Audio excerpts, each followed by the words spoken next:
Hello, gang, and thanks for coming back to the event. I'm really proud and honored today to have the Lama Tantrapa with us. Is the lineage holder of Tibetan shamanic Qigong. He has over 40 years of experience practicing and teaching Aikido, Tai Chi, Qigong, and other healing and martial arts. I'm going to tell you, as a as an experienced martial arts practitioner, this is just a real treat for me. And he's an ordained lama in the Tibetan shamanic tradition called Bon. And he's so Lama Tantrapa. Lamas is more his title, but we're going to call him Lama. And he received religious asylum in the U.S. in 1997. And since then, he's been sharing his art of being in the flow, and teaching thousands of people how to experience spiritual awakening in the dream called daily life through dream yoga. Now, being the lineage holder of Qidao, Lama Tantrapa founded Academy of Qidao in 2000. So he's been doing this quite a while, a real experienced gentleman, and became the first and only school in the world offering professional certification training in Qigong Coaching.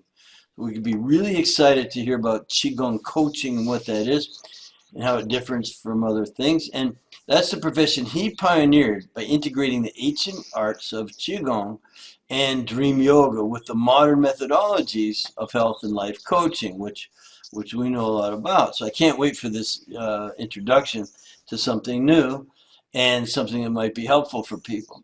So Lama is also known for producing and hosting over 10 years the award-winning talk show The Secrets of Qigong Masters, publishing Mastery magazine, organizing summits of Qigong masters, and creating mastermind groups for Qigong and Tai Chi teachers, as well as yoga instructors interested in collaboration and achieving greater success together. So I'm tickled to say hello, Lama, and nice to have you here. Thank you for being with us. Thank you, Reed. It's a pleasure to be here. Yeah, good. So I have some questions for you, and it's a lot about your program. This is a chance for you to shine. What I want to tell you is that we have many thousands of health coaches listening in, and we've got about 30 plus speakers on this event. And what I'm trying to do is provide some leadership in the area of health coaching and how expansive it is and how helpful it could be to the world. You know, there's medicine, and most people today don't want to take medicine. They want to know what can they do, how can they work on themselves, become better people and healthier people, and obviously more joyful people. And so, you know, you have this wonderful program. I want to get into that, but would you mind telling us a little bit more about your background first? Like, you got some really interesting things thrown in there. Certainly.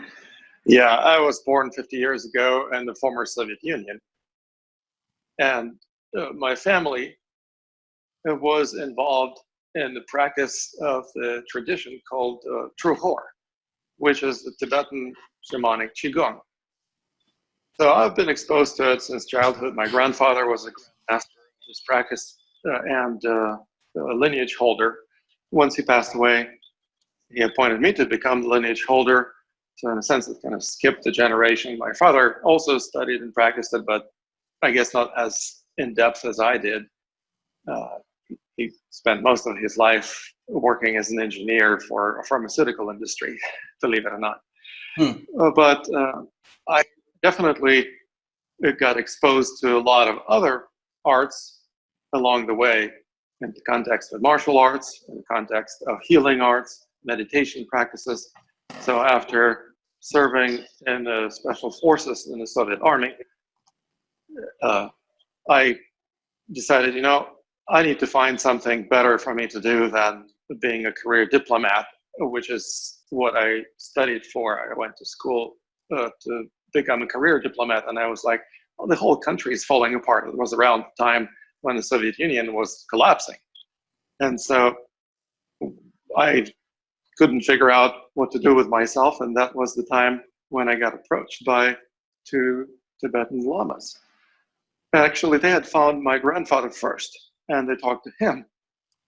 And he said, you know, what do you want from my grandson? And they said, well, we found that he is a reincarnate lama, and through oracle and divination, we basically wanted to connect with him and see if he is interested in pursuing this line of inquiry further. And he said, well, you guys, you got to pray real good for him because he's in military and he's in action now. And I guess they prayed all right because I survived, and even though I had a near-death experience. But I figured, well, I might as well take him up on their invitation. They didn't invite me to come to Tibet. They actually invited me to come to Siberia. Siberia, which is where my family originally is from, is actually traditionally a Tibetan Buddhist country, many centuries.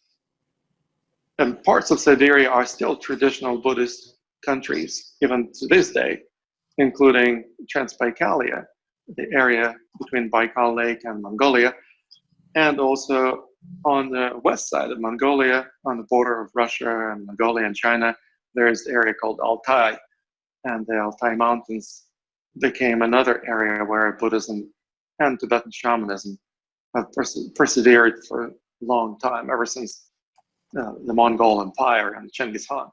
And so I basically continued studying and got deeper and deeper into exploring both the energy arts as well as the spiritual disciplines, and eventually got ordained as a Lama.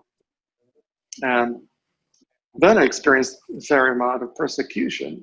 I moved to Ukraine, where my parents live, and actually got into quite a bit of trouble with the local authorities, who threw me in jail once, and I also got kidnapped once, and all kinds of other crappy things happened that basically made me feel like this was not a place where I would be able to survive.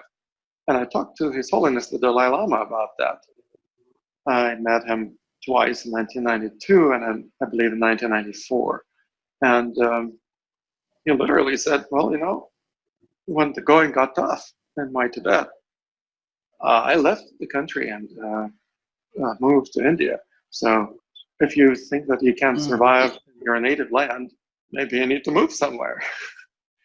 And so within just a few months after that, I received an invitation to come to teach martial arts in America, with an airfare already paid for me, already visas arranged. So I felt like, well, that was a destiny. I had to just use this opportunity to come to this new world and also share what I have to share about my experience and my knowledge. And so that's what I've been doing for the last 25 years. That's fantastic. I think you started out pretty young. Of course, I was even younger when I was getting in trouble, but that's a different story. No, it's amazing where you end up or where you land, isn't it? So here you are, landed in America, and having this very successful endeavor. I see on your T-shirt there, the Academy of Qigong. I can't wait to start talking about that. Now, in our world, we have, again, I practiced martial arts for many years, and including some Qigong, not too much. We have a little course in Qigong included in our FDN training, but it's not much. It's just a little minor, kind of an introduction, actually. But what is the difference between Qigong Coaching, which is something you created? We're health coaches. We are Qigong Coaching, and teaching Qigong or Tai Chi. Why are they not the same thing? What's the difference? Well, that's a really good question. As you know, training in any type of martial arts, be it Tai Chi or any other style, or Qigong to that matter, often boils down to learning certain techniques or katas or doing forms. When most people think of Qigong, they mostly equate it to practicing some forms. Mm-hmm. And essentially, the teaching boils down to the teacher or the instructor downloading his or her knowledge into the student's mind. And the student just needs to replicate the moves of the teacher. And if the student moves similar to the way the teacher moves, great. The students get promoted, they consider it a good student, maybe get a belt in martial arts or what have you. In coaching, it's radically different. Instead of the teacher teaching the student what he knows and downloading this information into his brain, the coach actually invites the coaching client or student, to that matter, to discover certain principles. So I do not include any study of forms into Qigong coaching methodology. Instead, we learn about the principles, which mostly underlie all forms. We understand how to test the principles. So instead of the student being tested by the teacher, instead the student is invited to test the principles. And that's something that is going to give the person an opportunity to really discover what works and what doesn't work, and understand why, and connect the dots. In a sense, you would be reinventing the wheel if you go through this process. But guess what? You'll never forget how the wheel works if you reinvented it. In other words, it gives you much greater ability to dive deeper in understanding what works and how, and also you will retain that knowledge and be able to apply it much more likely in your life. So that's why I say that I don't just want to teach another Qigong style to my students. I want them to learn a Qigong lifestyle, something that they would be able to apply to their daily life and transform the quality of their lives for the better. Yeah, I'm starting to understand, because I've taken some Qigong classes, and basically you stand up there and you do the moves, and pat yourself on the back. But it doesn't really get you to change much, and so when you say you model and you invite, that's kind of what we do, is invite our clients to follow a certain way of thinking and these kind of things. Well, so let's look at it from the other way around. I asked you how is it different? How is it the same as health coaching? How is Qigong coaching the same as health coaching? Well, obviously, the primary objective of health coaching is to promote health. And that's what happens when people engage in Qigong coaching as well.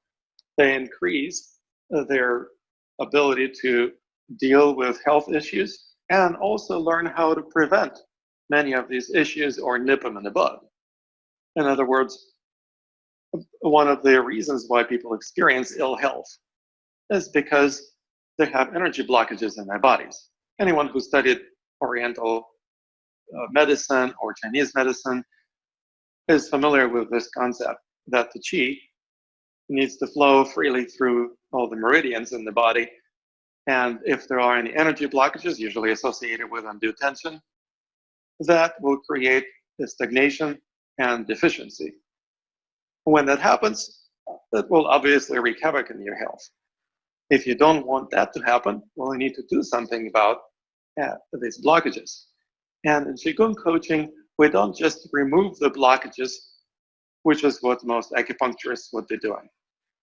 We actually learn to recognize that tension, which causes most of these blockages, is not something that is done to us. Nobody does tension to us. We're the one tensing up.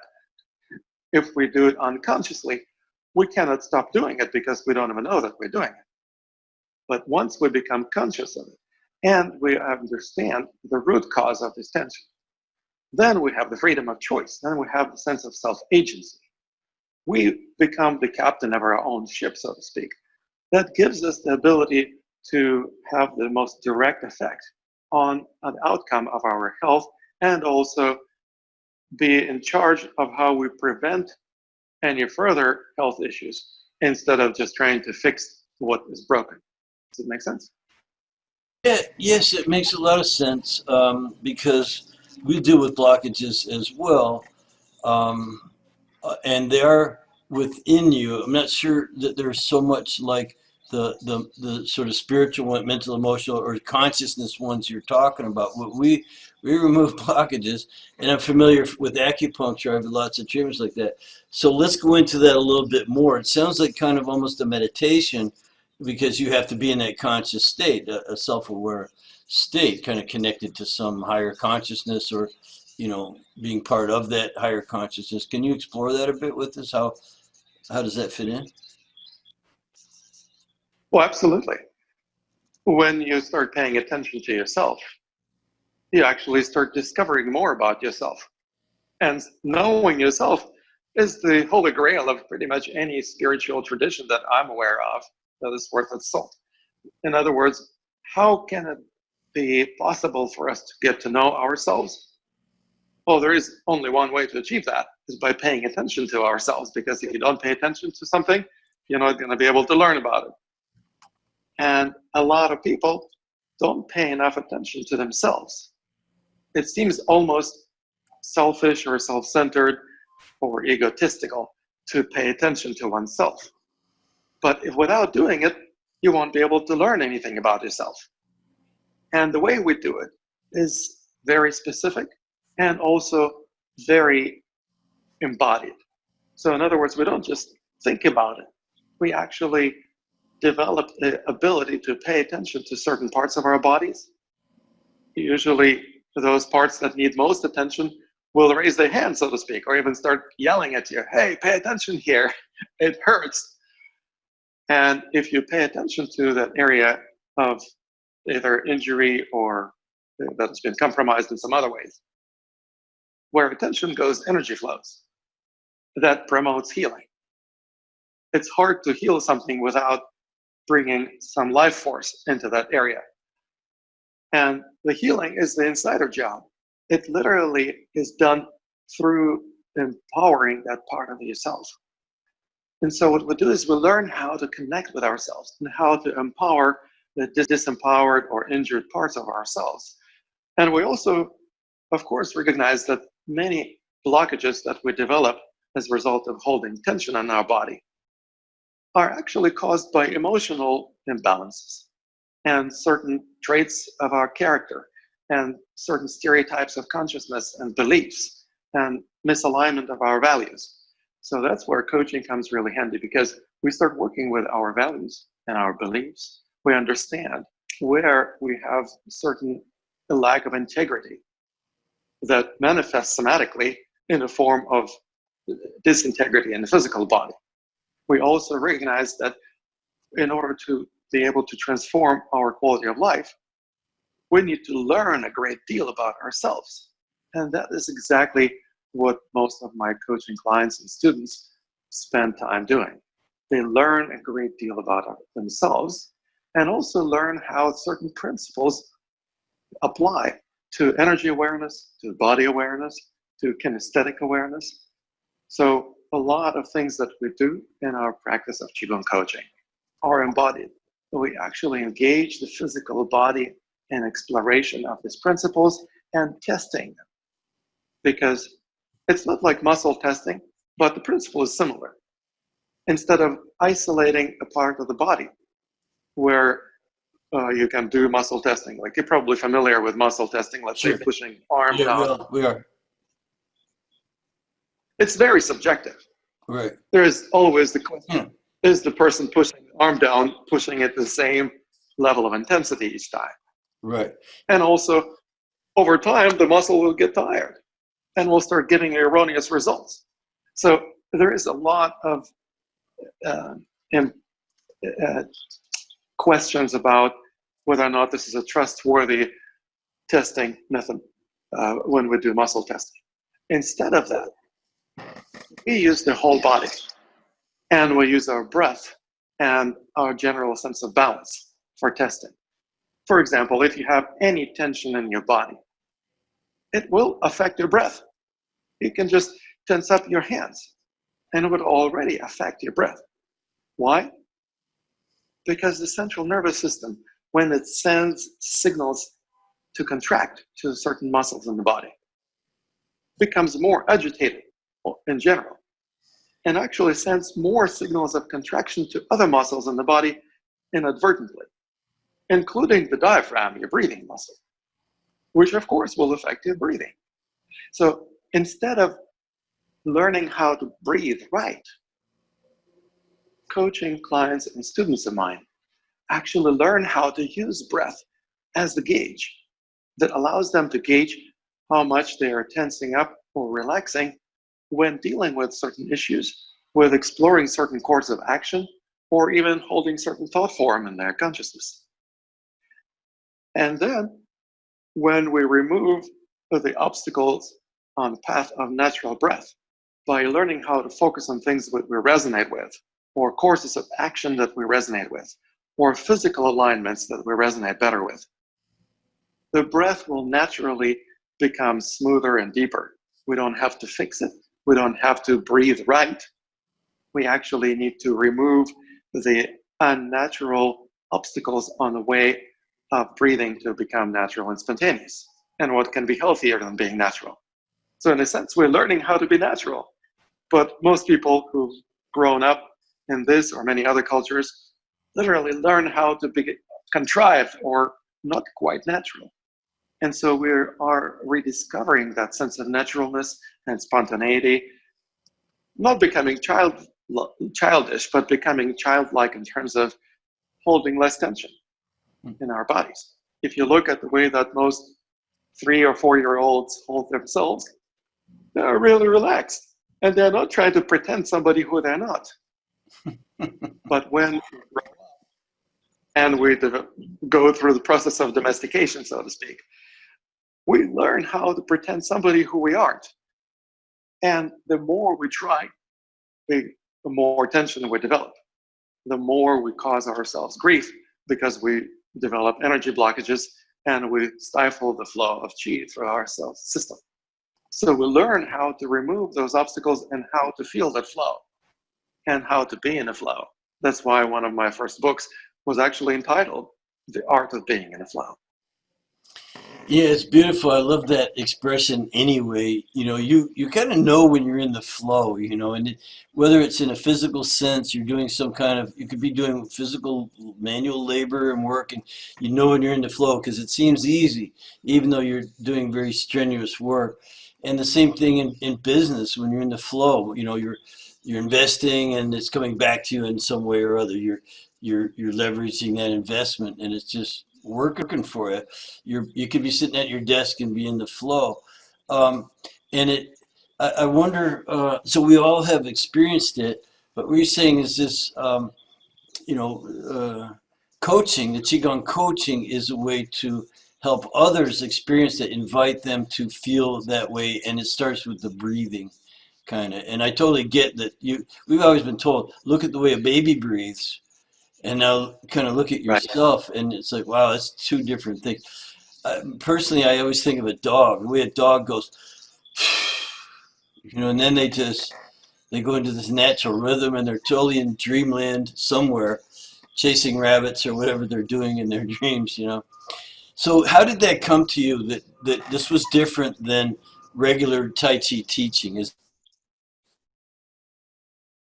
Well, I operated Academy of Qidao since 2000. And alongside, I also developed one of the first clinics dedicated to Qigong therapy in the United States, Portland Qigong Clinic. And I was doing therapy. I was offering sessions to clients who would come for health reasons. And I realized that they were not doing any homework. During the sessions, they would benefit a great deal. They would transform, they would improve right in front of my eyes. But then I would give them some homework, some meditation practices to do, some lifestyle changes to do, to implement some self-awareness to practice. And then I would see them the following week or two, and they would backslide. So I started investigating why that was happening. And of course, I found out that they didn't do any homework. Most people didn't do the meditation practices I prescribed. Most people didn't implement those lifestyle changes or postural alignments and things like that. And I started wondering, why is that? Why is it that also people who study Qigong or Tai Chi or similar disciplines, even yoga, often do not practice it on their own? They just wait for the next class. And basically, they only benefit from these disciplines in the class. But what about the rest of the week? If you take one class a week, what about 6 days and 23 hours between the classes? Don't you want to experience benefits of this wonderful practice as well? Well, that's what really matters. But most people didn't do the practices because they were not the ones who decided to do that homework. I was the one prescribing it to them. I was the one telling them what to do. And as you can imagine, most people don't follow through on those decisions that they didn't make.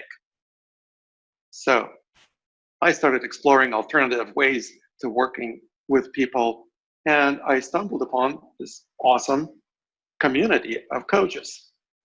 And I started learning coaching from well-known teachers and experts, from Tony Robbins and Brendon Burchard to Bill Barron and Eben Pagan and a number of other great coaches.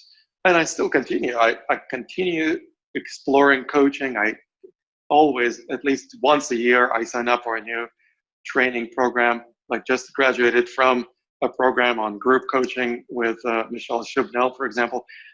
It's an ongoing process of learning.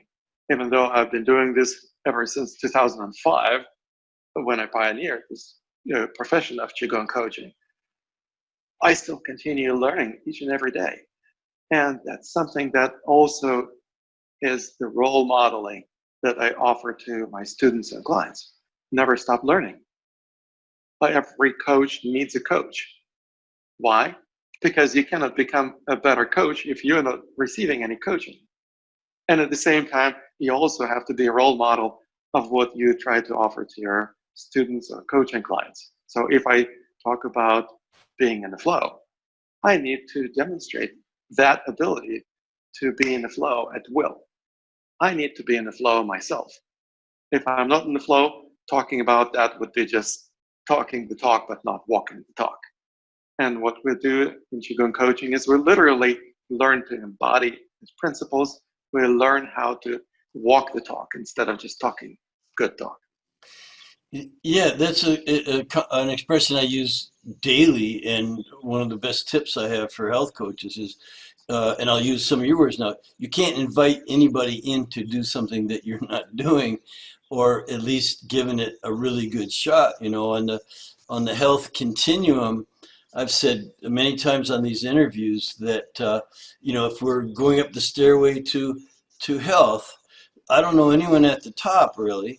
We're all just on the stairway, and we're kind of reaching up, and we're getting that mentoring from those that may have had to be a few steps ahead of us, but we're also reaching down and bringing up those who have a lot more steps to go than we do. So that's a great metaphor for that. And I think you were very astute to know. Most people might think of Dalai Lamas and people who just sit around meditating. It's good to know that they're actually thinking, working, living. They're in the modern world. They're doing things, and you've done this amazing favor for everyone by creating that. So we thank you for that. And another question I think people are going to be asking is, how do you integrate these things? How does Qigong coaching integrate with the ancient arts? Like yoga, Tai Chi, and Qigong, of course. How do you integrate all of that with the modern technology? Because I teach a course in functional lab work. So we go deep inside. We know about mental, emotional, spiritual, mind, body, and things, but we also look at a lot of data. We do blood testing, saliva testing, urine testing, stool testing. We're looking for some of those. It's just a way of identifying, for us, Lama, it's healing opportunities. And so, Right. I'd love to explore the the combination of the ancient arts regarding those healing opportunities. And because you already mentioned breathing and directing energy and things like that, but tell us more about, if we were able to identify healing opportunities. This person had, their hormones are out of balance, their immune system is overactive, their digestive system isn't working, they're not assimilating food, and so on.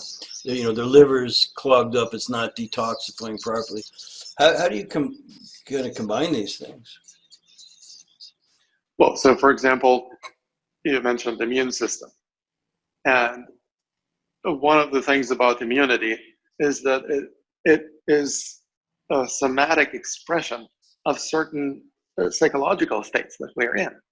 So if you are, for example, really reactive, emotionally or psychologically, what do you think your immune system is going to be like? You're going to have an overreactive immune system.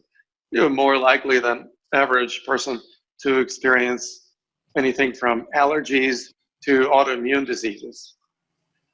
If, on the other hand, your immune system is sluggish, for example, it doesn't even deal with viruses and infections that enter your organism, or may not even take care of the cancer cells that propagate in your body and allow them to turn into tumors.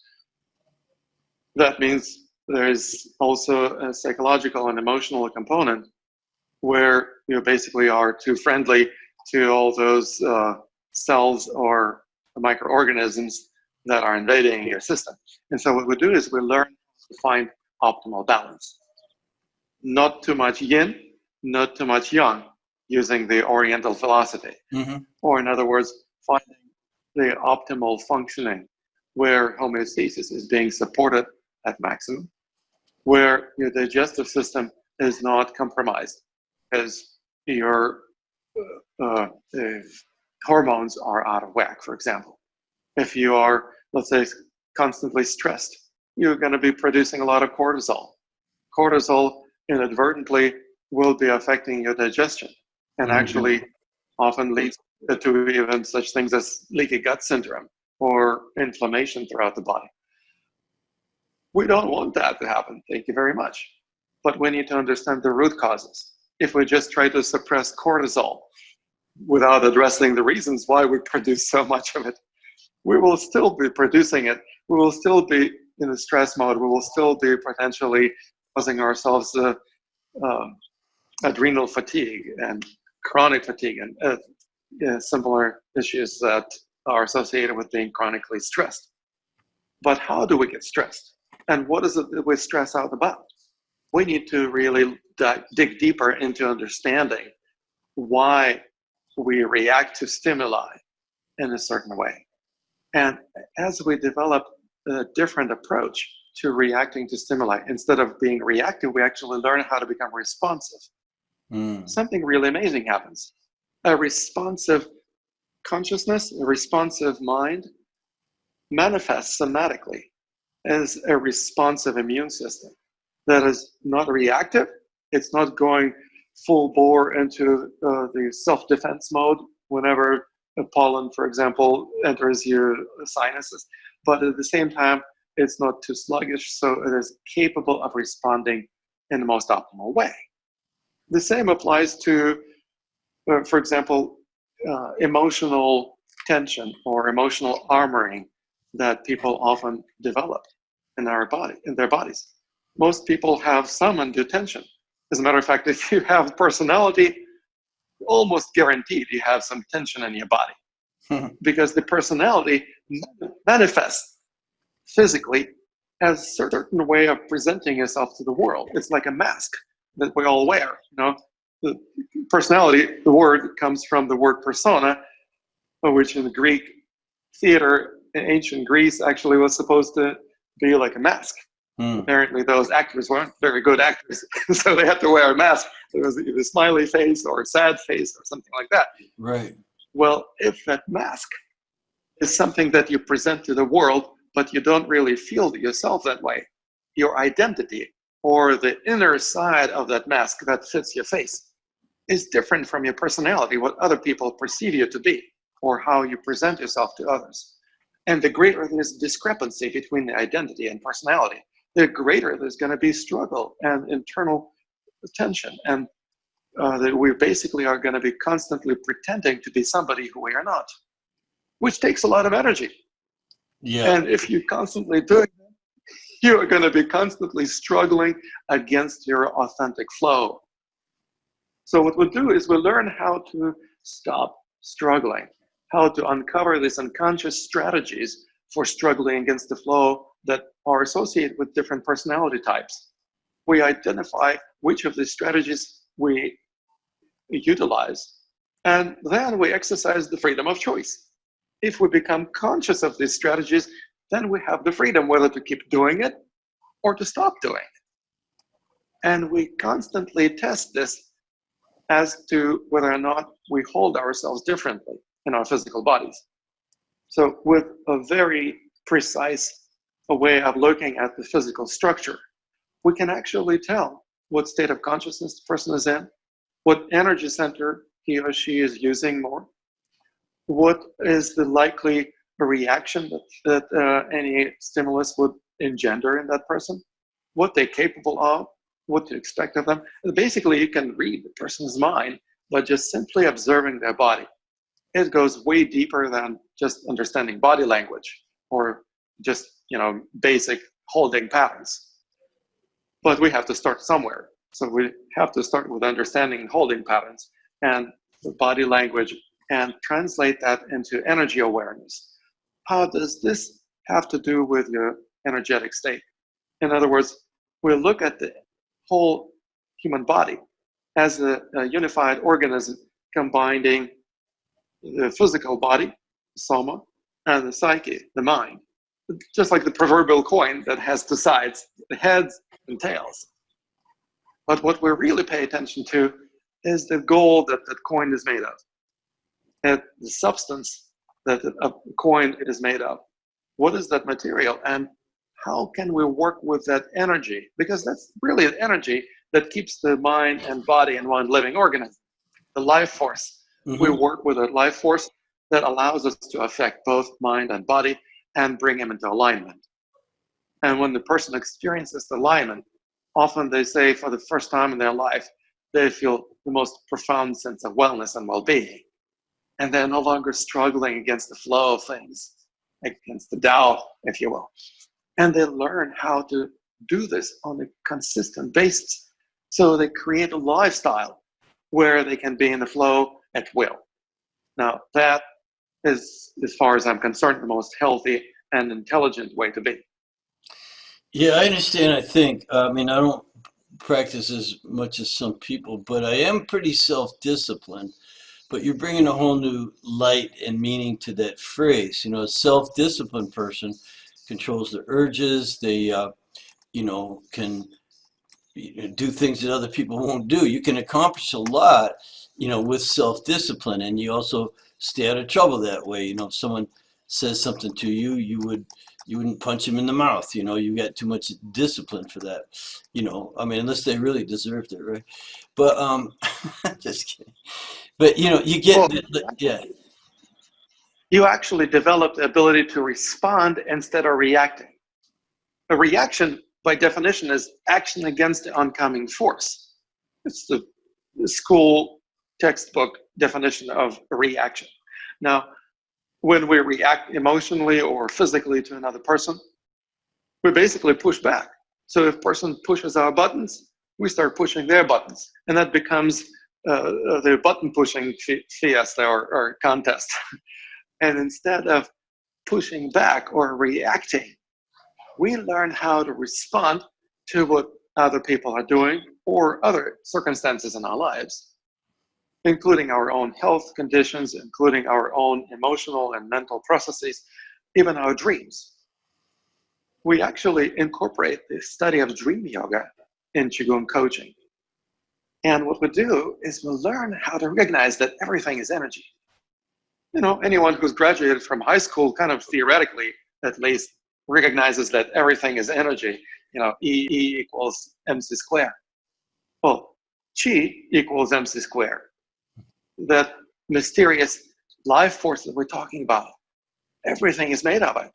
And what we learn is how to pay attention to the flow of energy. If someone is pushing you or punching you, for example, using the context of martial arts, mm-hmm. You don't have to block. You don't have to go against them. What if you actually do this? Yeah. Punching is coming and you just simply redirect or move yourself out of harm's way or turn and let the punch slip. In other words, you develop the ability to flow with that energy projection, rolling with the punches. Now, if you learn how to roll with the punches in the physical body, you are much more likely to be able to embody that whenever you go into a boardroom meeting or have a relationship issue at home or any other dynamics where you could use response instead of being reactive. If you do that, you do not experience stress.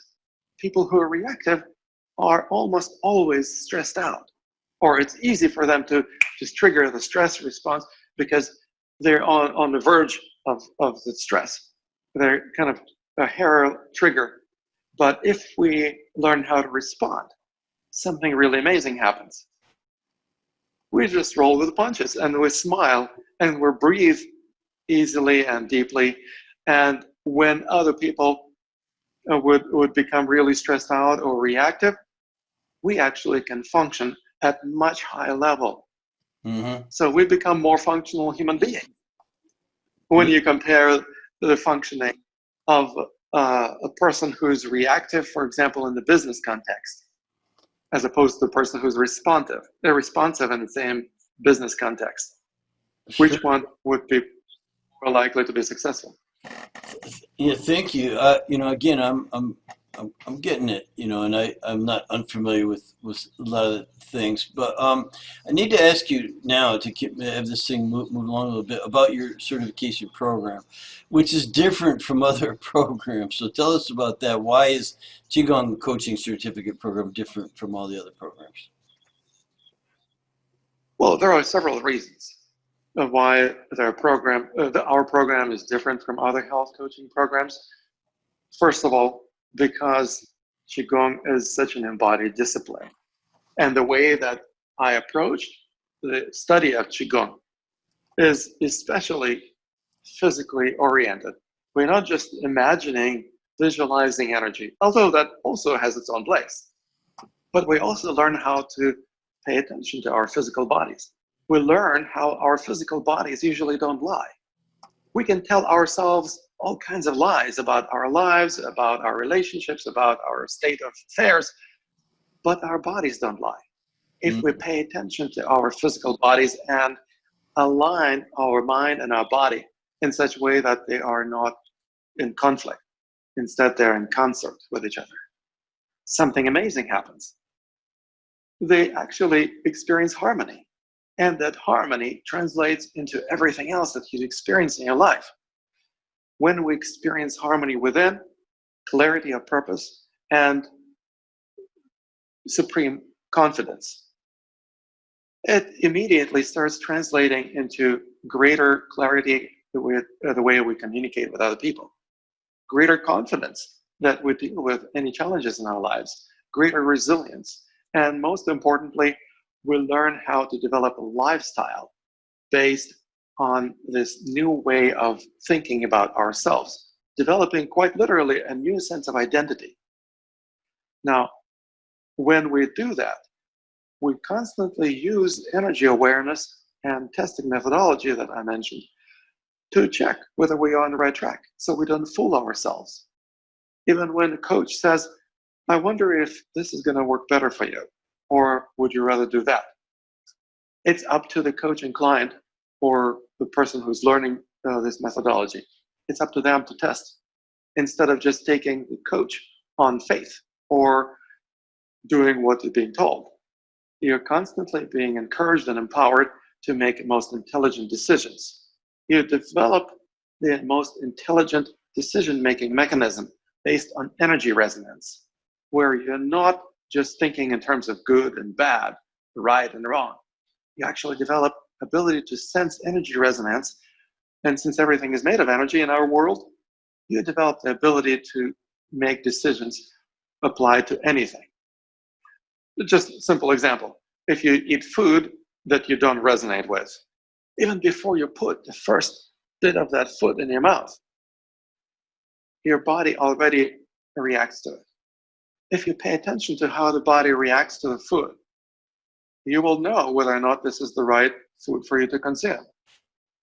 If you feel like your body is relaxing and you have a sigh of relief, and you feel like your breathing becomes deeper and smoother, your body resonates with this food, and it can apply not only to the food, but to virtually anything. And Fantastic. when you resonate with something, you also develop the ability to feel the flow. Because when you resonate with something and you actually move in that direction, how does it feel? Good. It feels effortless. It feels like you're not struggling anymore. Now, if we learn how to stop struggling against the flow in our lives, how will it affect our health? So that's definitely a unique approach when we bring that we're bringing into the health coaching industry. Another thing that we also do is we focus a great deal not only on the methodology of Qigong coaching in our certification program, we also focus a great deal on the business development. Literally, just as much time and energy and resources are spent on developing understanding and expertise in Qigong coaching methodologies and how to coach other people using Qigong coaching. We also spend just as much time and energy on developing business expertise. So in our program, we learn how to become a successful Qigong coach, how to develop your sphere of influence, how to identify not only your niche, but create your signature program, how to establish yourself as an authority in your field, how to develop online presence, how to work with people using modern technologies, just like we're talking right now, using video chat and other video communications. Remarkable. It's amazing. We live in the first century, but many people are still not comfortable with using online technologies or don't even know how to start a blog or create an online course. We cover all of this. As a matter of fact, I even provide the graduates from our program a new website designed specifically for Qigong coaches. So you just put your name and your bio and your headshot and your logo into it, your contact information.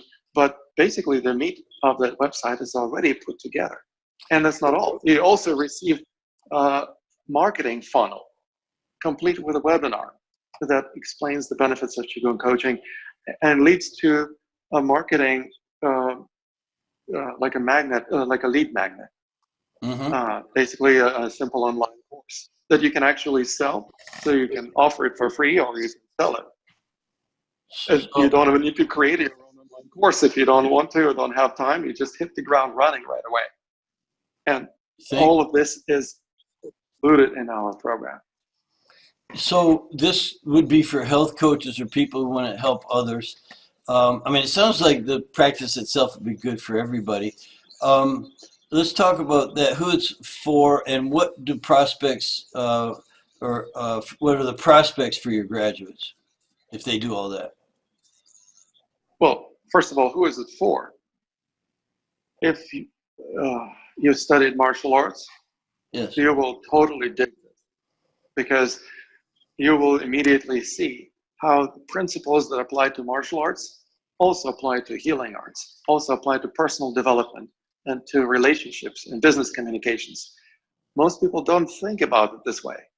But once we start exploring this deeper, we begin to understand that if you want to have any power in your punch, for example, you need to stop using force. You start using power. Using power rather than force is also a profound philosophical transition. And then it starts bleeding into your daily life, into all other spheres of your life. Would you be a powerful martial artist or would you rather be a forceful martial artist? yes. Well, mine was jujitsu, so it's all about power, and we didn't do any striking. Although I also boxed, but the jujitsu was the real discipline, and you'd be surprised. Yeah, I bet you know all about it. I'm very familiar. Well, and if you apply this, for example, to business, would you rather be a powerful businessman or a forceful businessman? Yeah. It seems between you and me, it seems obvious that the power, be powerful. Of course, you can reach the most people. You can do the most good in the world. Let's go on to what are the prospects for a graduate to your program. So just to round up that answer, not only martial artists, but also people who study other disciplines, be it yoga or meditation or coaches. Any coach would benefit a great deal from learning the methodology of Qigong coaching and also receiving tremendous support in terms of business development. If the person, for example, is already a successful Qigong teacher, for instance, They cannot teach classes these days. They cannot teach workshops. They cannot lead retreats. Why? Because of the coronavirus pandemic. Mm-hmm.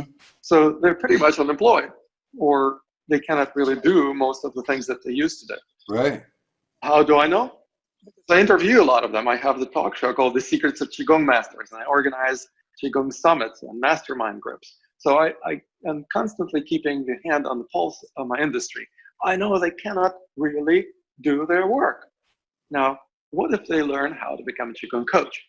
All of a sudden, they can work with people from anywhere in the world as long as they speak the same language and have internet connection. If you're, for example, an acupuncturist or other health professional who received training in Oriental medicine or similar holistic discipline, you also would probably be able to benefit from working not only with people in your locale. You know, there are only so many people in your town, in your city, in your neighborhood who would come to your clinic or who would seek your services, because you cannot really expand much more or expect people to travel hundreds of miles to see you, unless you're absolutely amazing, and that may be the case. But what if you could actually work with people also long distance, perhaps as an adjunct to your holistic healing practice? And many of my graduates are not only doing Qigong coaching 100% of time, full time. They combine it also with other practices, be that a practice of acupuncture or massage or natural medicine. Many of them are not even healers. Many of them are singers or artists because they want to learn how to be in the flow. And they went through my programs, and now they offer this to other singers or to other artists. Mm-hmm. Many of them are lawyers. Believe it or not, a lot of my students actually are lawyers.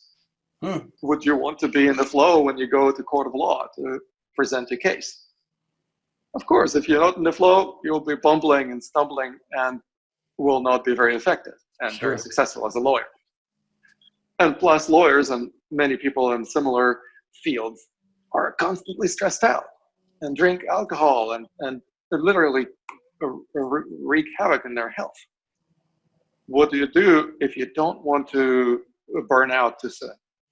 Well, you need to actually change your lifestyle in alignment with your highest values.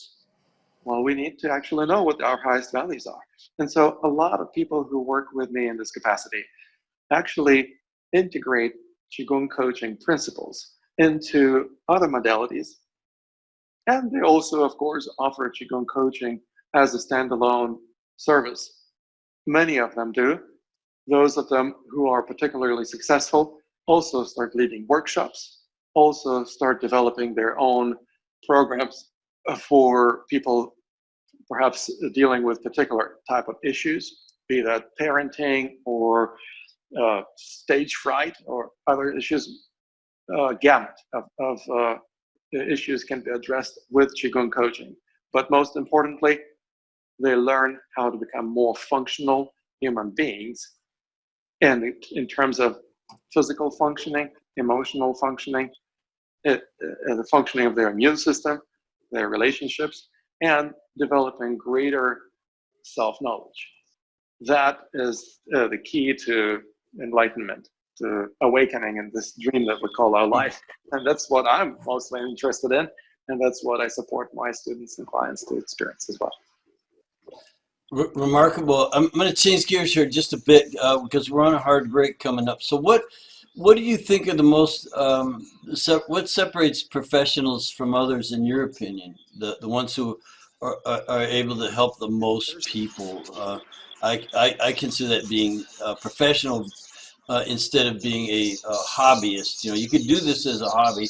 You can do health coaching as a hobby. It's a great hobby. Generally, though, for me, hobbies cost you money.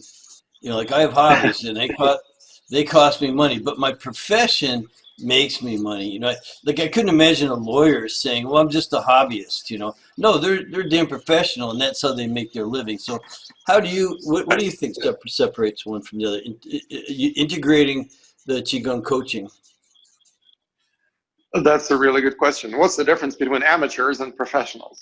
Well, amateurs, by and large, dabble and do not go very deep. if you go deep, you almost are operating already at the level of a professional. The only difference is that professionals charge money also. At least most professionals do. Many professionals work for themselves. So they also their own boss, which is a great benefit from being a health coach or Qigong coach, because you work for yourself. You're your own boss. It's a dream job for most people. How to transition from an avocation to a vocation is a really important transition question. And we need to do this while we are going through the certification program, because as you start the certification program, as a hobby, it costs you money, or I would say you invest money into it. But how do you receive return on investment? How do you become a professional in it? Well, in order to graduate from my program, I require that my students would have a minimum of 25 documented Qigong coaching sessions. If you have 25 documented Qigong coaching sessions over the course of 3 months, or however long it's going to take you to actually coach 25 people, if you do one session per person, it's 25 people. Mm-hmm. You can also coach 5 people, give them 5 sessions each. Right. You don't have to charge them anything. If you don't charge them anything, you just explain to them, look, I'm going through the certification program. I'm learning how to become a Qigong coach. Would you like me to help you to the extent of my ability? And I will be getting better and better at it as I continue working with you. Well, some people will say yes. Some people will say no, even if you're not charging anything for it. But as you do this, you first learn how to enroll people as your coaching clients. Second, you learn how to coach them. Third, if you've given a person several coaching sessions free of charge, you can ask them, well, I have given you several sessions. Now I'm graduating from my program. I want to actually start my practice. Would you like to continue working with me? Some people say yes. Some people will say no. Those who will say yes will actually become your first coaching clients. You literally will graduate from our program and already have a coaching practice built for you. That's great. That's fantastic. It's an important transition that many coaches struggle with. How do you transition from getting certified to actually being successful as a coach? Well, we actually take care of it. It's embedded in our program. When you go through it, you will experience this transition, and we will walk you by the hand so that you make this transition successfully. That's really innovative and remarkable. Lama, well, thank you so much. We're going to put all the information to get in touch with you into the show notes, of course. We're going to encourage everybody listening right now to go and purchase the recordings, because you know you're not going to be able to watch all of these things in the free time allotted. Once we're off the air, then your opportunity is going to go up to another price. So get it while it's hot and at the best price you can. You can listen to the Lama over and over again, and not to mention all the other speakers, of course. Also, there's just a tremendous number of freebies we're giving away. I think we estimated the value of the freebies at about $2,500, just for the price of paying your VIP pass sort of membership thing there. And you've really brought a lot of light to the idea of coaching from a more centered and spiritual manner, a more conscious manner. The idea of being, instead of reactive, to be responsive is, just an art form in a sense. I know they consider Qigong and these Tai Chi and things to be a martial art, and you've explained it very well. Done. Stuck up for yourself real good there, Lama, with all of the most respect. I say that. And I want to thank you again. Would you like to leave some parting words with our tribe here? You're probably speaking to 20,000 people right now. Absolutely. One of the things that I would love to invite all our viewers and listeners to do is to take advantage of the free gift that I'm offering. I'm offering an online course, Qigong Fundamentals. that literally introduces you to the fundamental principles and practices that will get your Qigong practice going. If you have already studied Qigong, you will discover an alternative way of looking at many of these approaches, because my approach is quite unique and distinct from the way that most people practice Qigong. And the QigongCoaching.com, of course, is my website, and I would encourage you to dive into it because it has a wealth of information. You don't have to even sign up for my coaching program. You will be able to benefit just by reading the articles and watching the videos on it. And also read for testimonials. There are dozens of testimonials of people who've gone through our programs, who received our coaching, and you'll be surprised and amazed by the transformations people experience as a result of Qigong coaching. Thank you so much. You can count on a lot of people, including me, to take advantage of that and come around to looking at your full-blown certification program. I think it's amazing. I think it's a fantastic integration with what health coaches want. They want to be joyful and happy. They know that health is a way to get there, or a good place to start. And so I just can't tell you how much I appreciate. So glad we found you, and so glad you're willing to participate in this event. So thank you very much. It was my pleasure. Thank you so much, Reed. Namaste.